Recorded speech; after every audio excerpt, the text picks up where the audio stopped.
welcome to the show that brings you some new weather every time. The IOF studio coming to you from Ylläs in Finnish Lapland. Down in south of the country there is heavy rains, but up here we got some more snow, Hans-Jörgen. Yeah, right now we have a heavy snowfall, but this was absolutely not how it was during the race today. From yesterday we had really warm weather, and during the night it got really cold, and we woke up this morning, it was a clear sky, and we even had some sun in the race today, and it had been cold, so the snow had been freezing, so it was really hard in fast conditions today. And we have actually had different weather every time you have met us from here. Yeah, it's very interesting to see what we get in the long distance on Tuesday. Anyhow, today we had the middle distance race. What's special about the middle distance in ski orienteering? Yeah, today it was an individual start for the middle distance, so it's a kind of a mix between the sprint and the long distance, where you both have difficult route choices, long route choices, and the shorter, very technical navigation. So it's one of the most difficult races to do. And as Andrei Lamov said, that this was the only distance he didn't have a World Championship gold medal in. So yeah, it's a challenging distance. He won't have that in at least 1.5 years, since there is no World Championships this year. But that means that the World Cup may be even more interesting. Yeah, and most of the athletes has actually the World Cup overall as the biggest target this year. Some younger ones have actually the Student World Championship, as will be organized for the first time this year as the big goal. But most athletes will have the World Cup and overall in the World Cup as their big goal this season. And of course we will bring you the recap of today's race when it was clear skies and some cold degrees, and this is what it looked like. Sonja Murski from Finland was one of the big hopes of the home nation. Yeah, definitely. She had a lot of trouble last season, but this season she is really strong again. And yeah, today she did a good race, definitely. The skiers get their maps 15 seconds before the start. Yeah, so it's actually just the time to put it in the map board and ski out of the start. And then Maria Keshkina from Russia was one of the main threats, and also this girl, which is Tove Alexandersson from Sweden. Yeah, Tove, we knew she wanted her revenge from the sprint on Friday, where she ended 6th, and that's not good enough for Tove. And you can see here that there is actually just a few seconds left to the start, so she doesn't reach to read the map anything before start. No, but the best ones like Tove, they actually managed to read a couple of seconds on the map before they start. What can you say about this leg? This was the key route choice today.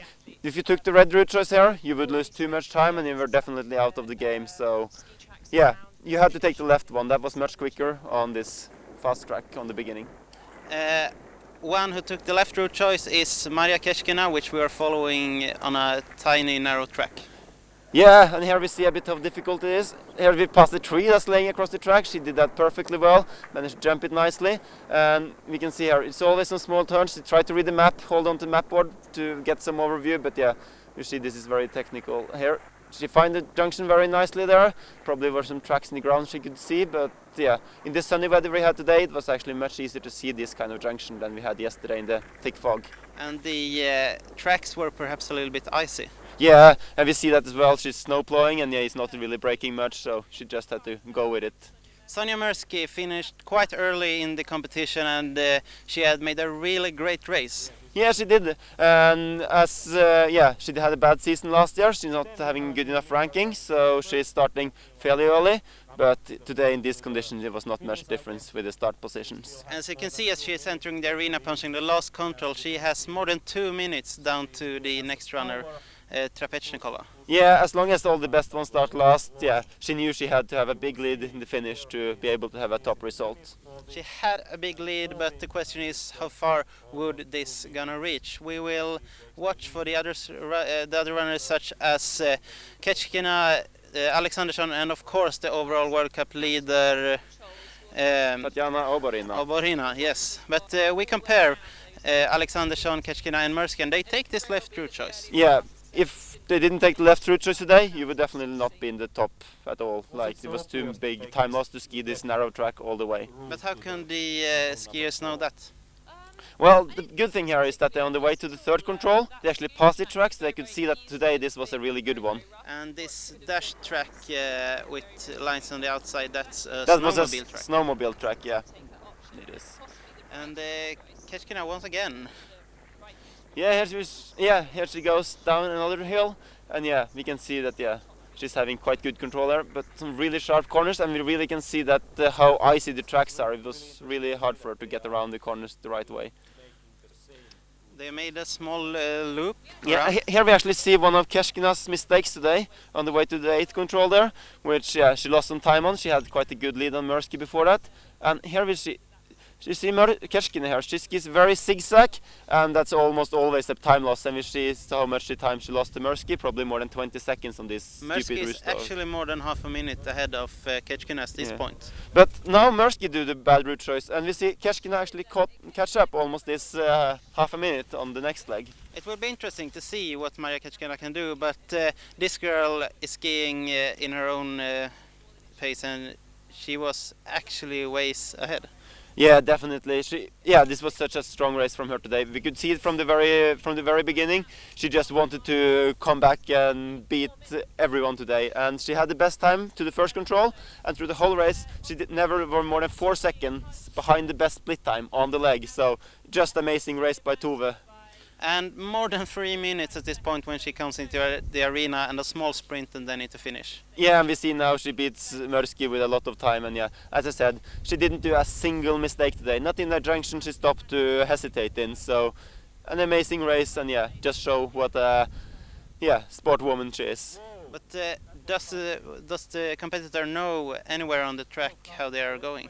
No, they have no idea how they're going. They know where they're going, but not how they're in the results. But they can, of course, Tove today caught up a lot of athletes, so she knew she was doing well.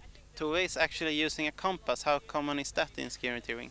The compass is not very much used during the race. It's just when you're lost, and then you lost the race anyway. But it's at the start you actually use it just to see that you have the right direction out of the start, or that you can rotate the map to have it facing the right way. Tove did actually pass Maria Keshkina. She wasn't into finish when Tove came there. Yeah, Tove actually started 2 minutes behind Maria Keshkina, and here she's coming to the finish approximately a minute after Tove came there, but with a big lead Tove had down to Mursky in the finish. Yeah. And you see the white balloon there, that's the time ticking down for Mursky, but there is lots of time for Keshkina to go. Yeah, it was loads of time. Mursky actually had a big crash in the end of the race, which made her lose the possibility to take a second place. And the only possible threat to them now might be then the World Cup overall leader, Tatiana Oborina. Yeah, Oborina took a bit, too many bad route choices today. She had one early in the beginning where she lost, some seconds, but she still managed to stay together with Keshkina and Mursky's speed for a long time. But in the second half of the course, she made a really stupid zigzag mistake or route choice that she lost a lot of time on again. How does one think when you know you have made a bad route choice or a mistake, and then you should anyhow continue in some way to do your race? Well, the thing is, you should never think about that you've done a bad route choice, because you don't know if this was a bad route choice or not. So it's just to keep on fighting, and especially for her with the yellow jersey, she had to try to defend it, so she couldn't ski any slower, even though she started to feel that this was not going her way. And the clock is running fast now against Sonja Mursky. Yeah, she still have the whole corner left here before the finish, so she will not be able to beat Mursky. Magdalena Olsen then on 4th place, that remains to see. So Magdalena had actually a very good race today, but she did a big mistake in the middle part of the course and had to do a long shortcut to get back to the control. So it costed a lot for Tatiana Oborina, who anyhow finished as 4th, and Tove Alexandersson, Maria Keshkina, Sonja Mursky before her. Yeah, she did, and this actually made that Tatiana now keeps the yellow jersey.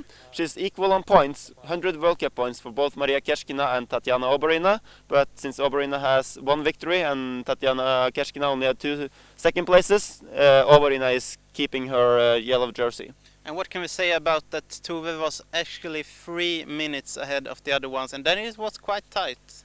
That's just amazing, and yeah, it just show what a sport figure and what kind of mentality Tove has. A bad race on Friday, when she actually were having the same speed as the others.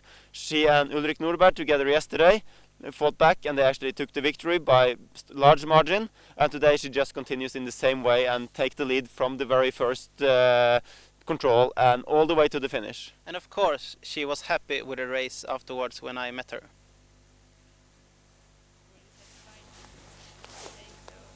Yeah, it was a good race. And we saw on the tracking that you were far before the other ones, quite much of the course. Yeah, I had high speed and no mistakes, so it was good. What are your expectations for the long distance? Yeah, I'm really looking forward to the long distance. I think it will be really good courses and I feel in good shape, so it will be really fun. Great, congratulations. Thanks. Perfect. Sweden in top in the women's race, but would they have a chance also in the men's competition? Let's have a look. Erik Rost was one of the biggest hopes for Sweden, except of Ulrik Nordberg, who was leading the World Cup before after the sprint victory. Yeah, Erik has a lot of experience, so yeah, he's always among the favorites when he started in ski touring now. It was also interesting today to see how Ulrik Nordberg would do in the yellow jersey and his young age. And this was one of the main favorites for today. Yeah, I told this guy before the start today, yeah, he was very unsatisfied with his race on Friday and didn't even were allowed to ski yesterday in the Finnish team, no, Russian team of course. So Andrei Lamov from Russia. This is Stanomir Belomashev from Bulgaria, the only non-Nordic hope perhaps. Yeah, and he's actually been training a lot with especially the Norwegian skiers the last years and have developed a lot and been started to be very stable in the ski touring. And he takes a different route choice already from the beginning, from the second control. Yeah, he takes a different route choice to the third control, but actually Rost is doing, I think it's a mistake to the third control and lose a lot of time here, so he's quite far behind already, and Lamov took of course the best route choice to the third control here. And they are skiing in quite the same pace, it looks like. Yeah, the skiing pace is not different. Lamov actually were having a little bit faster speed than all the others, but as we see here, they stay quite the same all the way. But they took this right route choice, which they doesn't have exactly the same controls as the women, but quite close. Yeah, and this shows just how little difference it is today. You lost a lot of time taking the left one. One of the Finnish athletes took it, Janne Häkkinen, and he lost too much time here, so we were out of the game after that. But what makes it a difference between the men and the women? Normally it's not much difference between what route choice a men and women should take. Women often can take a bit more of the wide tracks since they're not that strong in their upper body. But right here it's mostly that the controls were a little bit different, and just these few meters show how big time differences it can be. And we follow Andrei Lamov in the forest. Yeah, and here you can just see this is so beautiful to watch Andrei ski in these narrow tracks. He has such a good flow in them, and he just steal meters for every time he put his poles down. And they doesn't seem to take the same route choice compared to each other. Yeah, there were actually more route choices in the men's class today. And this leg from 10 to 11, Belomashev lose quite a lot of time. He's still half a minute behind. Yeah, both Lamov and Belomashev is far up front of the pack, but Rost here is actually quite far down. He was, before they started going up to this last control we see here now, he wasn't even top 10. But Rost does a really good end of the race. This is quite dense track network, isn't it? Yeah, especially around here, the 11, 12, 17, 18 control, we have really dense track network. Here we see Erik Rost do a really interesting route choice, where he's now going to gain a lot of time on Stanomir Belomashev. And Erik Rost was first of these three guys into the finish. Yeah. And as you can see, he's skiing with his torch on the map board today as well, just so we can read the map a bit clearer in these dark conditions we have here far up north. And he took a lead in the finish, but that wasn't gonna last for very long because we are waiting for some other runners, for instance Andrei Lamov. Andrei Lamov is coming quite soon after Erik Rost to the finish. You can here see as well the technique of Andrei Lamov. It seems like he's skiing so slowly, but this goes really, really fast. And there isn't even one of these balloons that's showing the time is counting down. Rost is, yeah. You can see here now, it's almost 2 minutes, and it's just a sprint left around the corner and into the finish. So, same as Tove, an amazing race. Andre today didn't do a single mistake. He had a little route choice mistake where he lost approximately 10 seconds, but that was actually all of his mistake through a whole middle distance course. It seems like he's very fast in the sprint. Yeah, he is a very fast skier, and especially when he knows it's done a very good race, then he is extra motivated to push hard. And you can also see that he's extremely exhausted. How difficult is it to become such as exhausted? If you know what I mean. Actually, this is not so difficult in ski orienteering, because with the map and all the map reading, you're actually not feeling how hard you're pushing. So when you come to finish, you suddenly realize, fuck, I've been skiing much harder than I thought. Norway also had one good result today. He couldn't beat André Lamov, Lars Moholt, but the time is also running quite fast against Erik Rost right now. Yeah, Lars did a good race today. Unfortunately, he also made a little mistake in the same area as Magdalena Olsson in the middle section, and lost too much time there to be able to fight with André Lamov. And it's quite close to the other guys, but there we see the time of Rost is out and he still has the final sprint left. So what can the Norwegians do differently? Well, I think they're preparing very well. They have a small generation change in the Norwegian team now, but Lars is still going strong for many more years. Let's wait and see. And now we are, of course, waiting for André Lamov to see if he can beat Erik Rost or if the Swede will take the second position. He is approaching the second last control right now.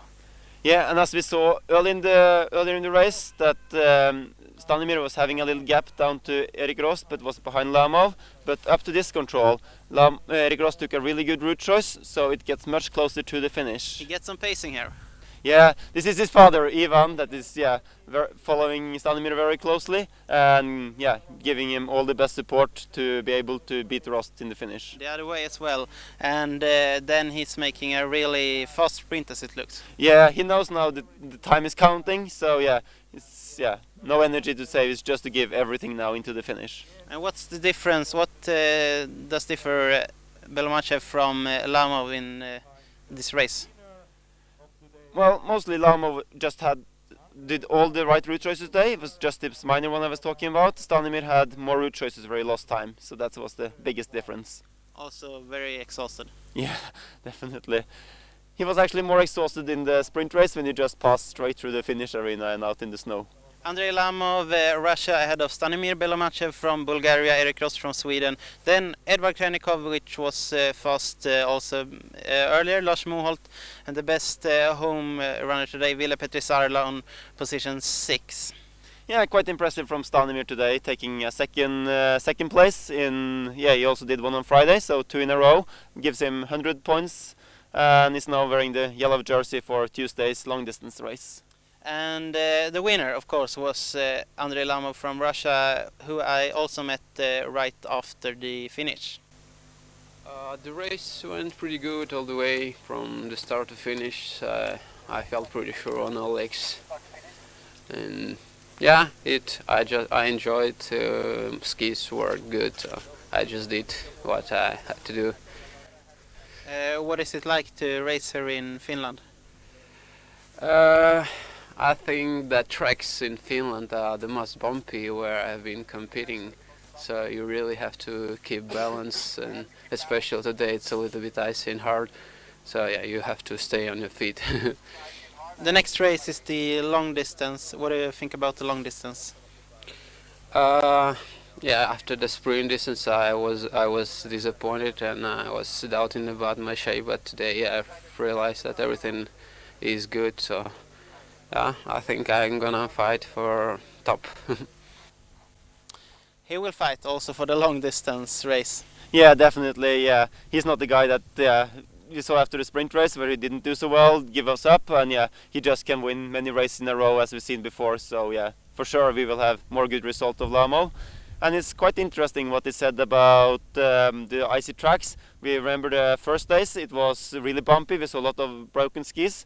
And yesterday we had warm weather, and then tonight we had cold, so it was really icy. And as he said, yeah, it was really hard to stay on his feet. And yeah, that was the whole clue for him today, that he didn't had any problems. The bumpiest tracks he have ever skied on. Yeah, was actually not out skiing this morning, so I don't know how it was, but yeah, we saw a lot of crashes out in the forest also today. So of course we had some really happy winners on the podiums in the women's class, as we said, Tove Alexandersson, Maria Keskina and Sonja Mirsky. Ladies. Yeah, really good races, especially of Tove today, just coming back from the sprint race on Friday, and today, yeah, just crushing all the resistance. Andrei Lamov and Stanimir Belomashev and Erik Rosten. Yeah, this was no surprise. These are three of the most experienced athletes in the field, so it's obvious that they today managed to keep it together compared to Ulrik Norberg, that made a very fast beginning and led on the first control, and then ended up doing a big mistake to the second control. And then the overall leader in the Women's World Cup is still Tatjana Oborina. Yeah, equal point with Keskina, Maria Keskina. So it will be interesting to see on the long distance who will go home to Russia, or if there's someone else coming up with the yellow jersey. And Stanimir Belomashev in the women's class. Yeah, 2 second places from Stanimir is really strong, and yeah, we know mass start is one of his favorite disciplines, so he will also be strong in the Tuesday's race. So we will wait and see. He will probably get some hard competition from Andrei Lamo and probably the long distance specialist Lars Moholt. This seems like two very overall competent ski orienteers. Yeah, definitely. We saw victory of Tatjana on the sprint on Friday, and we know last year she won the long distance mass start, same as we have on Tuesday in European Championship last year. And Stanimir, he can ski well in every distances, and yeah, I think these are two people that will fight for the overall jersey all the way to the finish. So what are we expecting then tomorrow? Or not tomorrow, because it's the rest day. Yeah, tomorrow the athletes will take it quite easy. They will probably go for some training. Maybe some of them will do some faster training as well, but mostly just relax. But on Tuesday we will have the long distance. And yeah, I think the athletes looking forward to that. We're probably going to have some more terrain. Don't know actually, but and with the mass start there will be really close fights again, and it will be interesting to see if anyone of them managed to do such amazing performances as we saw today from Lamov and Tove, and actually managed to pull away from the field. The races can you of course follow on the IOF Live Center, where you can also find all GPS tracking and all split times and such information, which I know you really likes to sit and watch after races. Yeah, it's a lot of fun you can find there, and especially going in and seeing all the big mistakes being done. The athletes we've been following here now in the IOF studio, they have done good results, so they haven't done the big mistakes. But if you go in and watch the tracking, you can actually see all the big mistakes that have been done. And there, of course, you can also find the IOF studio, which will be back again in 2 days. And from now, we say goodbye. Until then, from Ylläs in northern Finland.